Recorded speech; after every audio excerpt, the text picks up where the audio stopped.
So do you think it's actually going to snow? A lot of schools are closing down. It may.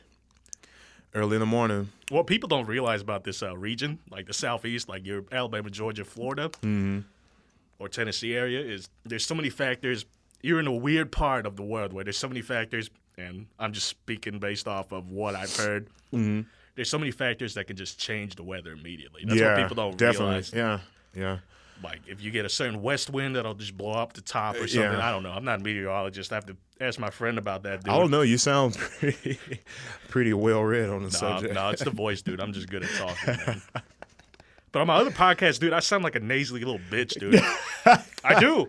I sound like... James was telling me the guy with the medical school thing was pretty good. That's what... It was. His name was Mario, and the other guy was Eric.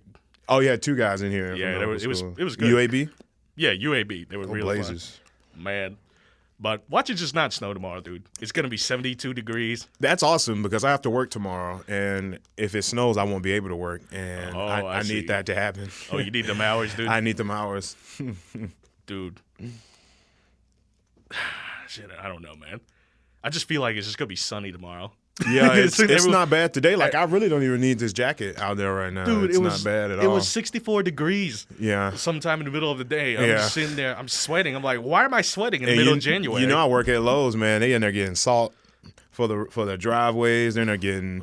Yeah, Walmart, they're sold out of bread and milk. What's up with bread and milk when it snows? I don't understand. You make milk sandwiches, dude. Like, just slap Get them some together. Snow. Yeah. Dude, slap them together, throw it on the grill. You never had a milk sandwich before, dude? Right. Dude, season it with a little bit of salt and pepper. Dude, it's the bee's knees, man. It's the bee's knees, dude. It's like dog food. It's like dog food, man. I don't get it. But, yeah, they're in there buying up all kind of stuff, getting ready for this potential snow tomorrow. It may snow, though. I think it's a good chance we're going to snow. The weather reports I've been looking at anyway show promise, so we'll see how it goes. Yeah, man. But anyways, we're not weathermen. So what you been up to, Maurice? No, man. Since I graduated, man, just really been trying to work, get some extra hours, try to get ready to cushion the impact of these student loans that's getting ready to come in. Gee, that's the scary part, dude. Yeah. How much you have, if you told me? I'm about 30,000 in. 30,000 is not as bad. It's not bad as some of the other cohorts. It's not bad, but it's still not good. Yeah, 30,000 is a nice car. You know what I mean? Yeah. Well, and I have to. Yeah. You know. Can be. Yeah. You know. And so, yeah, I've just been trying to work. Like I said, work full time. Music. Been practicing more often since I don't have classes to worry about. The repertoire that I don't really care about to worry about. Right. And church, trying to really get my church choir and the music department in my church going a little bit further since I have more time to. Dude, thank God you only got off with 30,000 in the loans for music. Yeah. Because it's even scarier in music. Because as we all know, your opportunities in this field, it's not. Well, really that big. I went to law school before I got here. No, I didn't know that. So my first 2 years in college were virtually free. That's good. But when I got to UAB, that's when they, $6,000 semesters add up.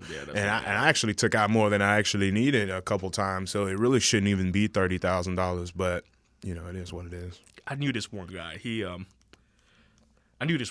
was just spending his student loans on stupid things, right? That's what they're for, right?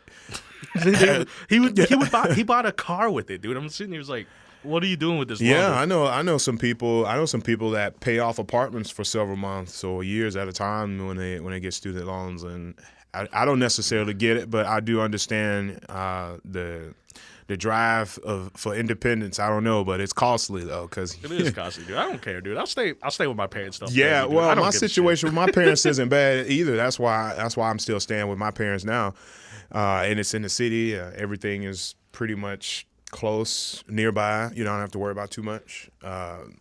Well, and plus the only thing I got to pay for or help out at home is a little bit of utility and help out with insurance. Yeah, That's why when people say. That's why when people bring up Obama, they like Obama, right? I don't mind Obama. I like him, but I didn't like the fact that I had to start paying more for my health insurance. You're right. I said the same thing. I've been working since I've been in school, since about 11th grade, and when I got off my mom's insurance, when I got off my mom's insurance, I found out that with Obamacare, you have to pay about $700 if you went without insurance if you've worked the previous year, and that was really not. Dude, that sucked, man. Yeah, that was really not. And I love Obama. Go Obama and Michelle. But I don't know, man. I'm kind of got to take the good with the bad. I'm neutral with all politicians. I'm just neutral with all of them because at the end of the day, it's just a game they're playing that I have nothing to do with. I got you. They got nothing to do with my life, man. Well, they do. They affect your life. They affect your life. I believe. Kind of. Like the decisions they make, like this government shutdown, man. It's been temporarily open, but you're affecting the lives of 3.1 million people that work in the United States. They've only agreed to have it paying the workers for 3 weeks, supposedly. For 3 weeks, and then if he doesn't, if the powers that be are not pleased with what happens after 3 weeks, he's gonna shut it down again. So I don't know, dude. It's turned into a fight of people just want to be right. It doesn't matter the damage anymore. That's so dangerous because it's like it's one thing if you're trying to argue. It's one thing if you're having an intellectual argument, wherever you're coming from. It's one thing to have an intellectual argument and actually be able to defend it and sort of agree to disagree. But it's another thing to act like 2 5-year-olds. Right. What I'm saying is right.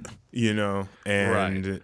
We're gonna fight about it until I get what I want, or until what we say is, I don't know. And both sides are guilty of it. It's definitely leaked into just everyday culture too, because what you've been noticing now is whenever people don't agree with someone necessarily, their main thing to do now, it's not to argue or have an intellectual argument. It's to shut down the other voice. And I think that's dangerous. That's why people freaked out when Alex Jones got shut down, right? Yeah, he was crazy. Yeah, see, to me... So think of it, before you go on, I hate to interrupt, but think of it like that. Think of it like the music industry, right? You notice how equipment has gotten cheaper and everyone's cracking programs? Think of it like that. Now, the floodgates have opened. There's not that many DJ gatekeepers anymore, or your labels that are holding you back because you can do so many things independently. So the internet has opened up so many opportunities. Right, and that's basically capitalism. It's the gates are open. Yeah, I'm a musician. I'm a musician. I'm not. I don't think musicians are any less capitalist than the CEO of Lowe's Incorporation. You know what I'm saying? Yeah, you gotta make. You gotta. My thing is the question that I was asked, and I asked several people who are capitalist leaning. Can you make a profit without manipulating people? Can a profit be made? Because the whole point of profit, like you just said, is to expand your profit, to grow your profit. You have to get money from people. You got to get money out their pockets. Well, that's the thing about it. That's a flip side of capitalism. Is someone's always going to get screwed over. Someone's always going to lose. Whether it's what contract you write up or practice you do, someone's always going to lose. Right. So I mean, and I see that as you stepping on somebody for gain. That's just the way I see about it. Now, don't get me wrong. I know I do sound like a socialist over here, and I have done some reading, but I'm not a socialist. I still have more research and homework and reading to do, but I just don't see how you can make a profit without hurting someone. And the idea that it's an equalizer, on the surface, that is very true. In America nowadays, you can go to school. You can, when you get out of high school, preferably you can either go to the military, or you can go to the workforce, or you can go to college and eventually get into the workforce. Or you can just say, fuck it, dog it, and just grassroots and fucking build a studio in your thing and find out, you know what I'm saying? Yeah. But you have to, saying that disregards the social aspect that goes on. A lot of people that are not exposed to financial literacy and everything that comes with capitalism, all of the scheming shit that comes with capitalism and marketing, all that. A lot of people are not exposed to that socially, so they're left behind. And the people, the quote unquote 1% is looking down and say, hey, y'all can work hard. Look at me, I worked hard. Look at me, I did this. Yeah, but the social aspect, you're denying that. You know what I'm saying? Right. So, because minorities, I don't think minorities, and I'm a minority. Don't get me wrong, but I don't think minorities have a. You're right. Me too, man. I don't know why Senior's white, I don't know. I don't know why. Far from it. I bet somebody listening to this podcast can tell you're Asian. But what the fuck was I finna say? You were saying you were talking about the social aspects of capitalism. Yes. You can't disregard that, because I came from a background where a lot of my cohorts from that time, of my peers, they're gone, man, by the wayside.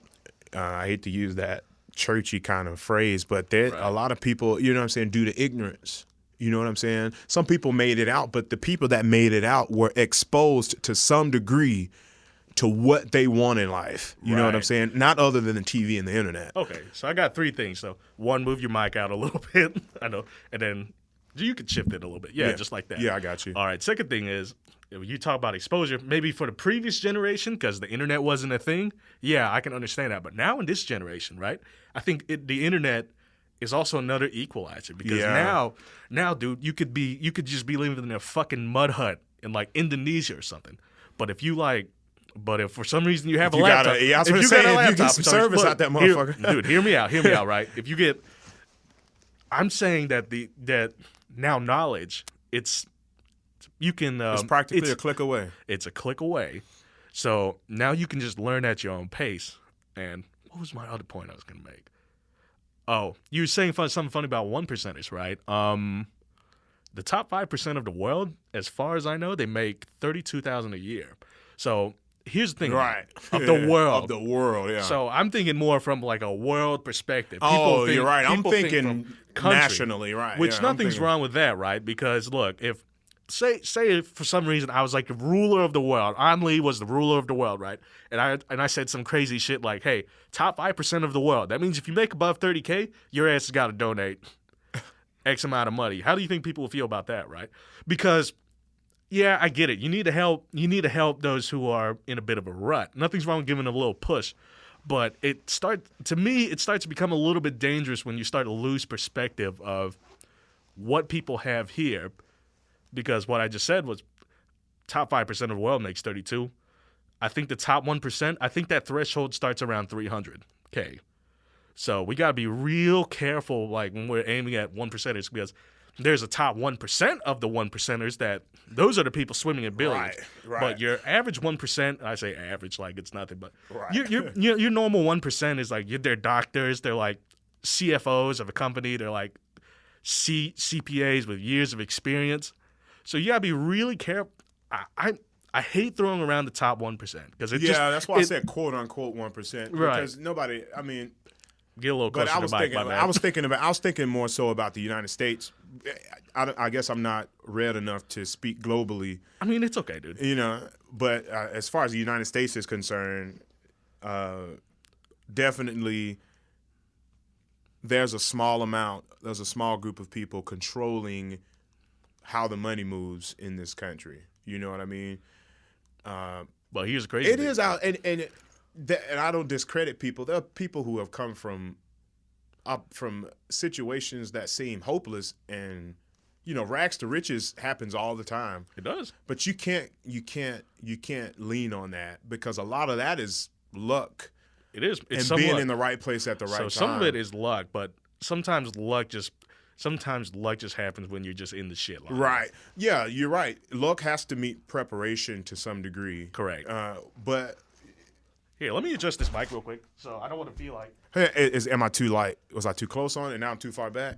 Yeah. So roughly like an inch away is where you need to be. So okay. Just go forward just a little bit. All right. And let me tilt it up so you're in a more comfortable spot. All right, that's good. Yeah, that's good. I'll edit it out. I be seeing like radio hosts do like this when they be in. Yeah, radio hosts love doing this. Yeah, I do too. That's why. Yeah, it makes me sound pretty decent. But when I scoot back, I sound like a nasally little bitch. But anyways, keep going. Don't scoot back. You don't want to sound like a nasally little bitch. Anyways, keep going, dude. Well, that's pretty. Only a small group of people control the wealth of the country, and I don't want to discredit people who go from rags to riches, but. Well, like I said, I don't know. I'm just worried that I don't know. I'm just worried that people will start to lose perspective of what they have here in this country. It's pretty damn special. Oh, I see what you're saying. You're saying, well, I'm coming. The top 1% of the world is $32,000, so the people over here don't need to be complaining because. Yeah, I'm looking at it from that. Maybe because I'm first generation American. I mean, I kind of saw the shit. my family went through, and they always tell me what they went through. And, Right. Yeah, and definitely. I'm always so grateful to be here. Like, it's not perfect. No, Yeah. it's not. No place is perfect, dude.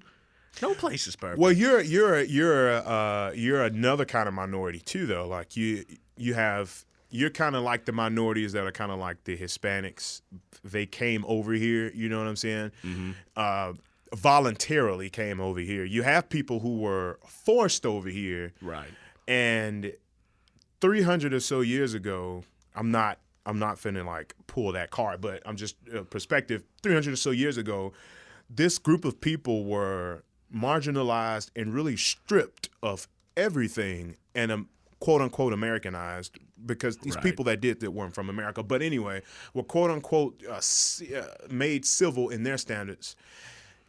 Today, even though the internet is a possibility, even though the internet opens up or dishes out excuses for people, you can't undo 300 and so years of, I'm not just going to call it oppression because that's a very vague term, 300 or so years of stripping people of who they know they are. You know what I'm saying? Right. So, and I'm not trying to discredit what happens south of the border or what happens in your parents' Across country. the pond, yeah. Right. But there are different kinds of minorities, like I said. Blacks have a different kind of story, I think. Even though we're all in this thing together, get me wrong. Right. But where we come from is a little different. Okay. I can respect that. Yeah. You know I what understand. I'm saying? I understand what you're coming Yeah, from. don't get me wrong. I'm a black man who graduated from college. I know several black successful, not just financially, but several black successful men who do great, and women who do great jobs. But that's only proportionally, that's only a small number when you think about the whole aggregate. You know what I'm saying? Yeah. I just think things will take time. It does take time. It's getting there, but it's going to take time. It's going to take time. And the problem is now with today's culture, like outrage culture, you can't force people to change. You can't force it quick. Because if you do, it's going to make people uncomfortable, and that's going to start shifting towards, I'm telling you what to think. Right. And you're not trying to tell them what to think. You're introducing them to ideas and letting them draw their own conclusions. That's what it's supposed to be. Right. But it's turned into, the whole, like, 2 5-year-old needs to beat the shit out of each other. I'm right, you're wrong kind of deal. So anyways, let's get off this political stuff because it gets deep. That's off topic. Yeah. Man, so did you, when you graduated, man, did you experience like some, I guess the post-graduation slump is what some people call it, or did you not really care because you're obviously older? Yeah. Post-graduation slump. Yeah, no, not really. The only slump I felt was not having anything to do the next Monday morning school started. I got so used to it. Man, I've been in school since my mom dropped me off in 98 in kindergarten. I have been in organized learning. Right. But no, man, I've been working. I get up every day. I finding something new to do, finding something to get into, practicing my music, because I do plan on getting back into the Masters of Music Education program here at UAB. Right. Make sure you can get it paid for. Definitely. That's one of the things that I've been trying to get around. I know some programs they'll pay for you to go to school. Yeah, let me know some of those. Yeah, let me know some of those. Oh, come on, man. It's just a Google search away. You're right. That's what Dr. Evans says. He's so right. It's a Google search away, dude. The reason I ask that is because some people, they go into because they have such a structured lifestyle, right? Yeah. In a sense, they're in a social group, and they have that structure there. But when some people, they graduate, right, they lose that structure. Right. So they begin to feel a little lost. Right. It's funny because I feel like I experienced that from 16 to 21. Really? Yeah. I don't know why. It was weird, but what I'm going at, which might be completely unrelated, but is right now I feel better than I felt over the past 10 years. I feel like I went through what most people go through after graduation to like in their 30s. I feel like I went through that from 13 to 21, and now I feel fucking great, dude. Yeah. I feel like I'm a kid. It's kind of similar to my situation. I mean, I don't experience the slump because I've been working and going to school since I was in 9th grade. So the structure you're talking about, I didn't leave it at May 31st and just chill during the summertime. Since 9th grade, I've had something to do. You know what I'm saying? Mm-hmm. So now that I've graduated, I don't have to wonder, oh, what am I going to do? No, I already know. I already knew what I was going to do before I graduated. Some people get really depressed. Yeah, and I'll tell you, I felt a slump right before graduating because it was like, oh damn, I'm about to graduate. I need to get my shit together. Not to say that my shit wasn't together, not to say I wasn't making good grades and working, but my plan isn't planned out enough, ahead enough. You know what I'm saying? Like, I don't know what the fuck December 15th, I didn't know what the hell I was going to do. You know what I'm saying? Yeah, the funny thing is everyone feels that way. Yeah. That feeling stays with you forever. Yeah. Every day, it's a struggle. Yeah. But you just got to learn to live in it, dude. You got to learn to not ignore it because you're going to feel it, but you got to, learn to work through it. Definitely. I just feel like less people will be depressed if they have things to do. And look, I know I'm gonna get some fucking commenter who gives me shit for saying that, but you say less people get depressed. Less people would get depressed if they stop looking at social media, which is what you stop doing, right? Mm-hmm. Is if they stop looking at social media and comparing their life to other people's lives. It's so easy to compare, man. Because I heard this quote. It's such a good quote. I've slammed it on so many episodes that the two listeners are probably gonna get tired of hearing it, but it's the thief of joy is comparison. Yeah. Or comparison is the thief of joy. Yeah, I've heard that. I've heard something similar to that.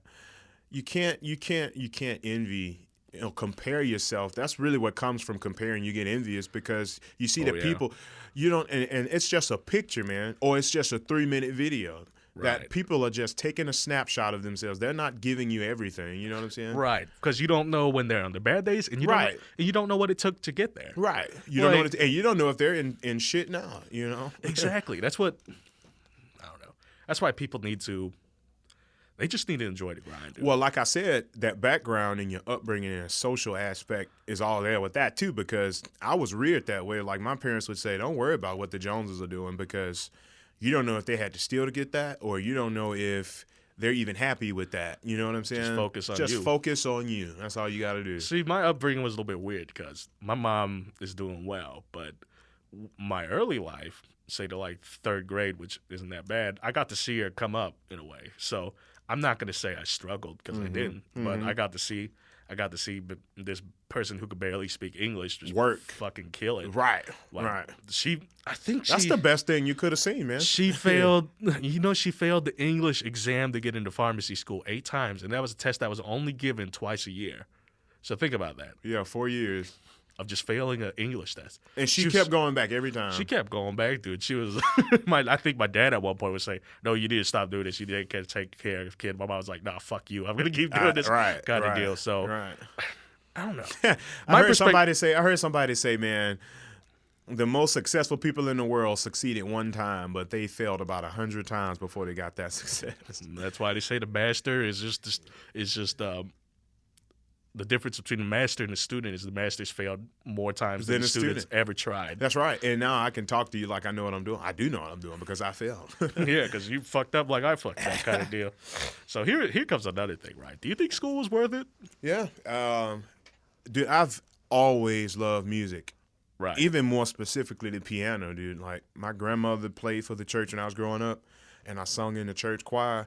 And it's the same church that I'm at right now, by the way. But like just seeing that, just kind of like, man, I would ask my dad, like, man, can I get some piano lessons? He'd be like, nah, you need to be on a football field. You need to do that.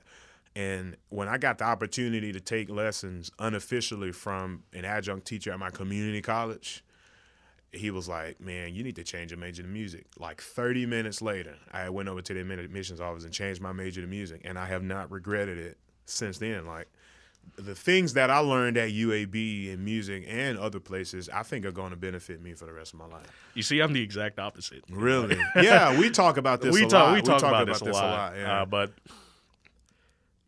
I don't know. It's the field that you're going in, I think. It is. Music has fields. The field, but at the same time, it's like, what the fuck am I paying for when James over there is already giving me work and teaching me how to do stuff? Understand. And now with coding, you could go to a coding boot camp, get your certify up. Now you're in a job. Yeah. So I'm at this weird crossroads. Understand. I really, maybe, I could be wrong. Hell, if I'm wrong, I'm wrong, but I just don't see the point. Especially in 10 years, like because you see how fast this technology is developing. Everything you learned in here is going to be damn near obsolete. Because in fields like doctors and pharmacists, like even engineers, they're always going to seminars now because the field is changing so quick. Yeah, that's how it is in education. Yeah. So you always got to keep learning. So it makes you think, when is education going to do that? Because I feel like education I feel like it's kind of stuck in the old way, right? It's stuck in the old model, at least the traditional 4-year program, in my opinion. It's stuck in the old model. People are seeing through that bullshit. I think it's just people I think it's people still trying to make money off of. Yeah, college is a business, man. It is. It's a business, and it all starts when you're in grade school, and they say you got to do something when you graduate. Oh, dude, go to college. Oh, dude, they'll pull off the whole like you're gonna work at McDonald's and eat shit for the rest of your life. Right. And now people, and I know people. The deacon at my church, as a matter of fact, I did a funeral. I played at a funeral the other day at my church. This guy had a 5th grade education. And he owned his own business in Birmingham. Yeah. You know what I'm saying? Raised 9 kids. Struggled a little bit in the beginning, but he eventually had his own business. Bought his kids cars, houses, and all that. So education is definitely not the way to go. It's not the only way to go. No, you know it's not. And I hated how people talk down on people who went to community college or the military or just trades because those are legitimate fields. I got a friend who's a Navy welder right now making $40 an hour plus all those military benefits. And you tell me he's doing worse than a teacher that's making $39,000 a year. Depending on what district you're in. If you're lucky, you're making $39,000. Because Nick Tyler told me we were talking about if we think that teachers were underpaid. I personally think they're a little bit. I think their pay is fine. But really? Then he pulled up, depends on what district you work in. So then I was like, oh, okay, that makes more sense. Yeah. You think teachers' pay is fine? Okay, so here's my perspective on it, right? And this is coming from a perspective of some crazy dude who worked like a hard labor job. I think if you work 9 months out of the year and your salary is $60,000 a year or 70, that's not bad because you're working 9 months out of the year, technically. Do teachers get paid $60,000 a year? Some of them do. Depends on district. Depends on state, maybe. Right. Right. Alabama starts their teachers off. If you graduate with a bachelor's degree, Alabama tells all of the districts in Alabama, those subordinates, that you cannot start them off any less than $39,999. Well, guess what they start you off at then? $39.99. $39,999. $39.99, baby. Yeah. $39. It's like a car or something like that. You make not even $40,000 a year. Oh man. If you work in Texas, a $60,000 a year job is probably not hard to find, but it's very expensive to live out there in Texas. Well, here's and California. It was this Time magazine article, but these teachers lived in Tennessee, and I'm not talking about Nashville. I'm talking about just Tennessee, like a probably slightly higher living cost than Birmingham, like just somewhere around that. And they were saying like, oh, $70K is not enough. I got to donate plasma. Right. I'm sitting there, I was like, dude, what the fuck are you doing with your money? Right, because $70K to me right now, I'd drop out of school. I wouldn't even go back to school. Fuck, I drop out of school for $45K right now. I don't give a shit. You know? I need that money, man. But now you see why I'm going back to school. I need the certification, man. Here's my thing, man. I think it just goes back to spending habits, dude. Oh, Let's go back to student loans, but before I go to student loans, let's talk about capitalism and compared to college. College is a business. It is. And guess who the people are suffering, right? Yeah. In capitalism, someone's got to suffer. That's right. We're the suckers. That's right. Or the students. Unless you're smart, making a 4.0. Ooh, dude, my little cousin, dude. I don't think enough people watch the show where the IRS is gonna come to him, dude. He's gotten so much federal aid, and he's smart as fuck, too. Uh-huh. So you know how much he makes a year just off school? How much? He's pulling in like $13K a year from school. It's fucking ridiculous. He's about to drop money on a 2018 Camaro. Not Camaro, but a Mustang. You know how old this kid is? How old? He's like 19. He's 20. 19, dude. Undergrad. And my older cousin, right, he's the same way, dude. Like, that man's a hustler, too. Mm-hmm. He just works like crazy, and he just finds like all these loopholes because his family, right? His family financially, they're not doing that well compared to my family. So I couldn't take advantage of that. So I just had to work my ass off and go to school at the same time, like everyone does now. So, right, man, what else was I gonna say? Going off that, I went off the whole capitalism, like school, everyone's suffering, and then you said, we were talking about how I think teachers, I think they make okay. You said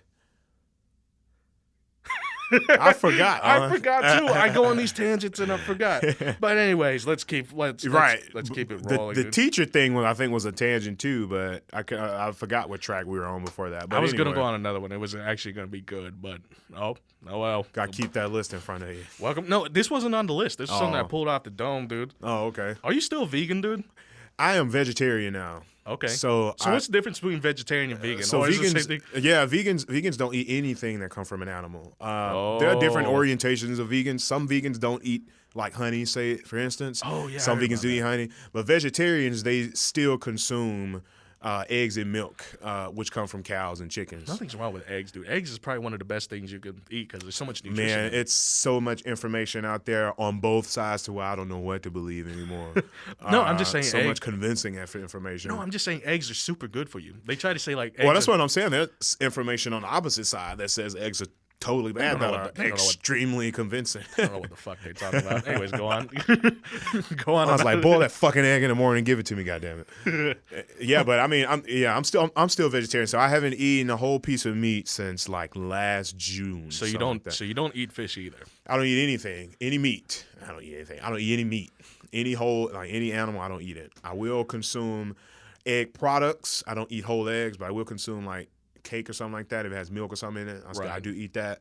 It was hard to be vegan, man. You got to cook your own food damn near every day, and I'm not that organized to meal prep. So I think you tried this before, but if you chop up some garlic with kale and you like stir fry it with salt, it's really good. Really, you could do the same thing with spinach. That sounds like it's some bold flavor. I just eat it with. It's my favorite thing to cook whenever I eat like deer meat or steak. Oh, okay, yeah.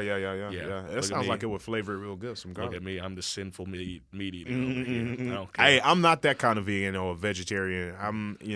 If you don't want to eat meat, you don't have to eat meat. If you want to eat meat, I'm not going to try to convince you otherwise. Me, it's like they're like, we need to stop killing cows. I'm like, nah, send them over here, motherfucker. I don't care. I don't care that animals are getting killed. Honestly, it doesn't bother me. Like I chose one day. I was like, you know what? Ooh. I was reading, of course, I was doing a lot of research because last April is when I started my diet and trying to live healthy and all that.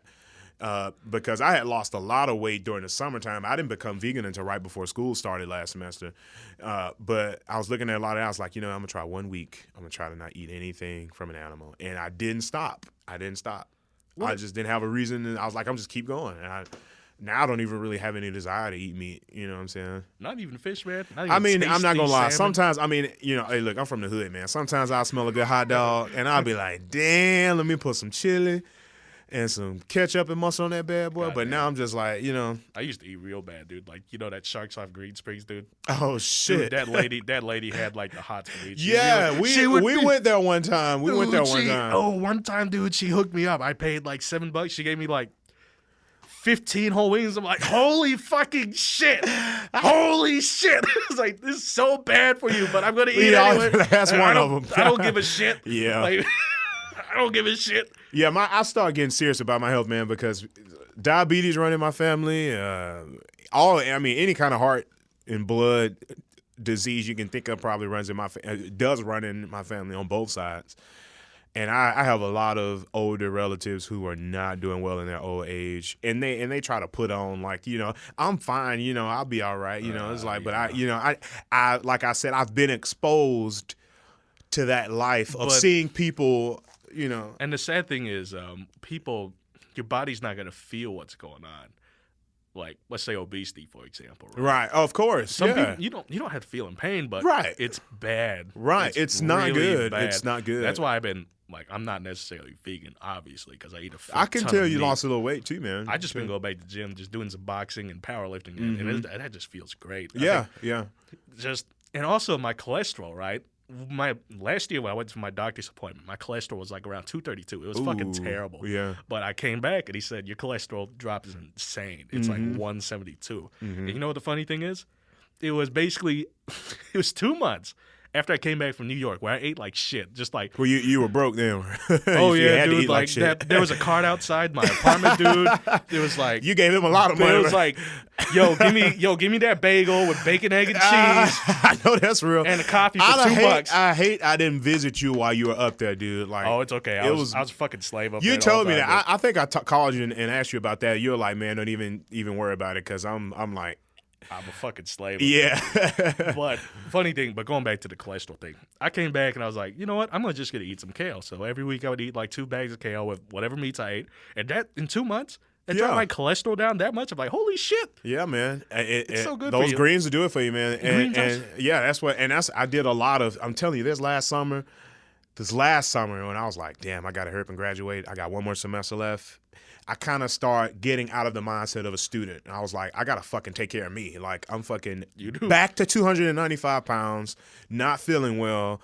I was like, fuck this. Like, I gotta take care of me. Man, I started doing a lot of research. All that green shit, man. Anything green, I ate it, dog. And I'm telling you, headaches. How much weight did you lose?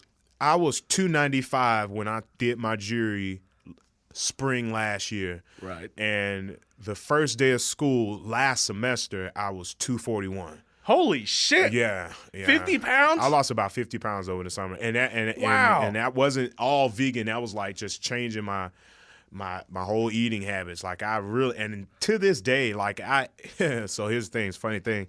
I started back smoking the day of graduation. This whole like freedom relief thing just kind of got too real. And I started back smoking, man. After 6 or 7 months, I was like, fuck it. And I started back smoking. My eating habits got terrible. I didn't eat any meat, but if it had milk and egg product in it, cakes, honey bun, I was eating it. Gained about 5 or 6 pounds. No, you can't. So I had to like, you know what I'm saying, like get it back together. But did you stop? Well, I don't know if you're comfortable discussing this, but did you stop smoking? I stopped May 20th, 2018, and December 15th on the day of my graduation. I was sitting down at the table, and my homeboy said, man, fuck it, you graduated. I was like, man, pass me that goddamn blunt. Have you smoked ever since? I stopped. I stopped. I hate saying that. I haven't smoked in 3 days. So I'm trying to keep that going. So I've been going strong for about a month or so, but hopefully I'm done. Hopefully I've been smoking since 15, man. I'm a product of my community, man. Yeah. I've been smoking since I was 15. So I always feel I think I told my brother too, I was like, man, I think I'm gonna have to go talk to somebody. Like I don't need rehab or nothing, but I really need to talk to somebody. Like I psychologically just have to go back to weed for some reason. The only thing I smoke is like a cigar every now and then. Really? But here's the funny thing. Like when I work with stagehands, like when I was first starting, I was working with some crazy fucking degenerates, dude. I'm talking about like people who did coke when they were 9. But it was funny because I was the only clean one there. And they would always ask me, it's like, why the fuck are you working in this field? But you're so clean. I'm like, I don't know. And they said, do you have a loving family at home? I was like, yeah, I do. I was like, that's why. Oh, that's so funny, dude. Like they were great people. It's just something to think about. They lived. It is, but they were great people. They just lived terrible lives. Yeah. And they went through some shit. And I've just seen what staying on that side of the industry, what it'll do to your body and your mind. Yeah. It'll just destroy you, dude. Yeah. So you have to be. Yeah, man. That's music for you, dog. That's because you get a lot of losers in this field. Yeah, and that's a sad part. That's what I tell people. Like I know a lot of people who go into music. Like, man, you got a gig, man, and you got to put yourself out there. And I'm like, and they're like, the only reason why people teach is because they weren't ready to put in the time and effort to make some of themselves. There are people who put in thousands, tens and hundreds of thousands of hours of work in this music field and have nothing to show for it but talent and dependability. There are some people who are way better writers than some of the people in the industry right now, but they have nothing to show for it but good talent and dependability. That's it. You know what I'm saying? That's where a little bit of luck comes in. A little bit of luck comes in, man. And my background, I ain't got time for luck. You know what I'm saying? No, not saying I'm not finna chase this dream because I do want to be a producer. I do want to do that. I do want to compose. But that education degree is just security. It's security. Yeah. It's security. You know what I'm saying? That's what I'm looking at this computer science degree as. Like, well, if everything just fucks up, all it's my security. clients. Oh, you double major, done. right? You double major, yeah, right? I'm double, man. Double working full time, dude. Hey, man, make it happen. Do what you got to do, man. On the gym, and I feel real good. Yeah, the gym helps you, dog. Did you go into the gym during the summer and this past semester really helped me through this semester, dog? It keeps you clear, keeps your mind, keeps you happy. I think boxing does that for me because I used to have a ton of I used to have like a ton of anger issues, dude. But after every workout, I just spend 30 minutes doing like 8 rounds, 7 rounds on the bag, just whether it's jabbing or just going all out. You do by yourself or do you have someone up there? I do it by myself. Sometimes there's someone else up there. Like I think there was actually a boxer up there a little bit. He was a lightweight, and he's trying to lose weight for his fight. He's like a featherweight or something. He's trying to lose weight for a fight. And then there was another guy up there. I think he was like either kickboxer or Muay Thai. I couldn't tell. And he was I think the dude actually was a fighter for a little bit. But yeah, just punch the bag. Punch the bag, relieve some stress. There's nothing wrong with that. What were we talking about before this? Because I was gonna segue to something really good. Oh shit! You need to just start segueing. No, dude. Don't even let me finish. Just say, all right. I hate to cut you off, but we need to segue. We got. What the fuck were we talking about? Music. The music industry. Here's what I was gonna say. Do you have the? So, I think you do, but some people don't have the patience. What you mean? Because fields like this. Yeah, fields it takes time. It takes time. Not only that, just in life. Yeah. Because, all right, I'm going to make fun of some Asians for a bit, but look. How appropriate. Look, Asians, right, you kind of pushed into this weird, like, race where you're expected to be something at a certain age, and that's not what life is. Life is not you're 22 fucking years old, you have a 3-story house, driving a Beamer, and an $80,000 job. That's possible, but that's not realistic for a lot of us. Right. I think capitalism sold that dream, but go ahead. Oh, we're going to do this? Yeah, go ahead. We're not doing that. Go ahead. I don't want to But I don't know. There's like a young guy talked to me the other day. He's a music tech guy. And he was wondering how to go about this field, and here's the problem: he was being so picky, and he was giving he was being picky. Don't you love those kind of people? Well, I get it because he's young. I was the same way when I was that age. I was like, I got this much time, and I want to do this. I get it. You're setting goals for yourself. You're trying to do that, but you need to be patient with yourself, right? Because a lot of that stuff's not going to happen overnight. Not even in your 30s. If you're lucky, it'll happen in your mid 30s. You're right. Yeah. It's just. It takes that's so true, much man. time. It's so true. So when you say you want to be a producer, right? Mm-hmm. I think about me like I want to be a mix engineer for big guys in the label. Mm-hmm. But when I got home from New York, right, I learned a little bit something about myself. I love this field, but I didn't love it as much as I thought I did. Got you. That's awesome that you went up there and realized that, dude. And I figured out, I'd love to do this stuff, but I don't know if right now I'm ready to do it full time or right now I'm ready to commit to it and just go balls deep again.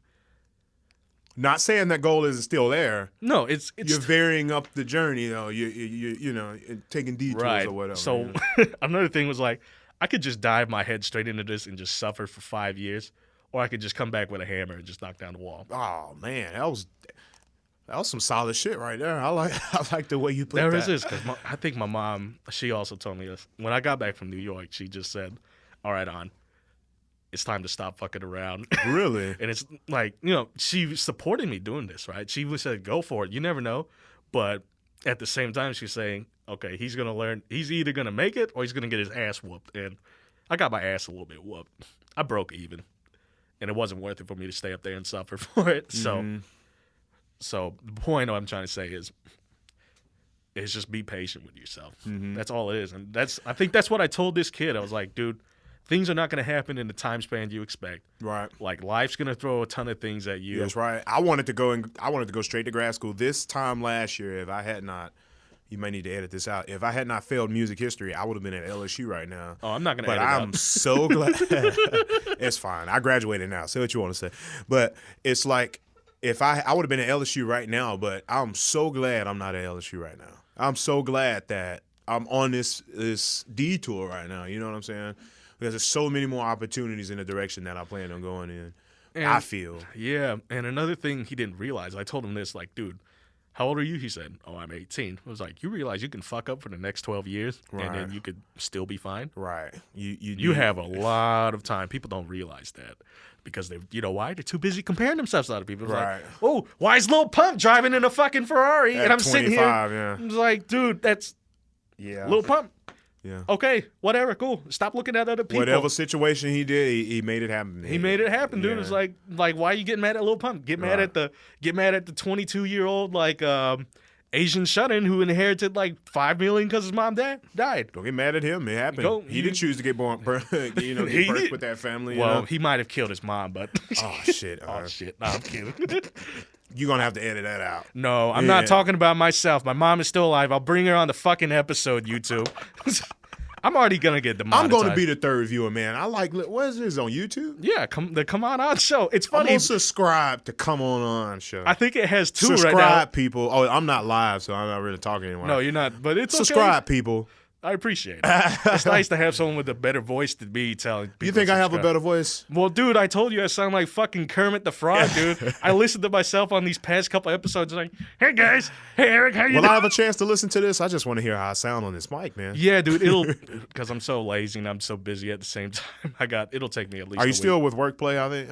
Oh, no. Before you went to New York, I think you were. I was, but when I came back, we couldn't agree on a price that we were willing to split on. So I said, okay, I'm splitting out of here. No hard feelings. It wasn't any hard feelings, dude. Mm-mm. It's just the way the older I get, man, fuck feelings, man. We got stuff to do, man. It's funny because, like, you know, when you're in middle school, like, you know, basically K through 12, everything's about reputation. Like, what did these people think about me? What do these people think about me? But the older you get, dude, it's like, I don't give a fuck. Well, reputation is important. Well, no. Okay, it's look, not. reputation.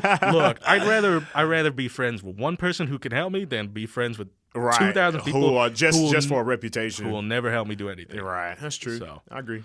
That's my cold view on the world. That's my really cold view on the world, dude.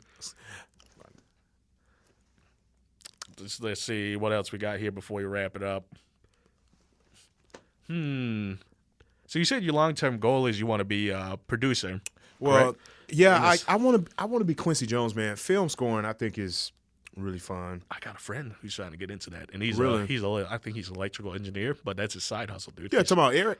Yeah, Eric Mobley. Is he trying to get into film scoring? Yeah, he's doing it. He's still writing music for himself right now. Yeah. I think I haven't asked him yet. Yeah, but I know. Yeah, I was hearing things around that he might be doing something with some big Sony or whatever. But these are things I heard. I'm getting him on the show in 2 weeks. I'm gonna bug him about it. But yeah. I fucks with Eric, man. Eric is let me screen that.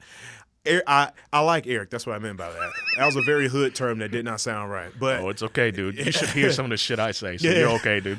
But yeah, man, Eric, he was one of the reasons that like, because I like when I got here, I was like, is composer really maybe. And I started getting into it. I started researching other composers. I was like, fuck yeah, this is what I want to do. And then when I seen fucking Eric Mobley, like, you probably remember in Theory 1, Dr. Price is like, Eric is going to get up and perform this prelude and fugue he wrote like 2 days ago. I'm like, what the fuck? And then he stands up and here's this guy. I'm like, oh, shit. Okay, so this is how I met Eric. When I used to take classical piano, him and I at Montevallo, like, this was in 4th grade. So when I say, like, I was the second best pianist, like, it don't mean shit because I was in 4th grade.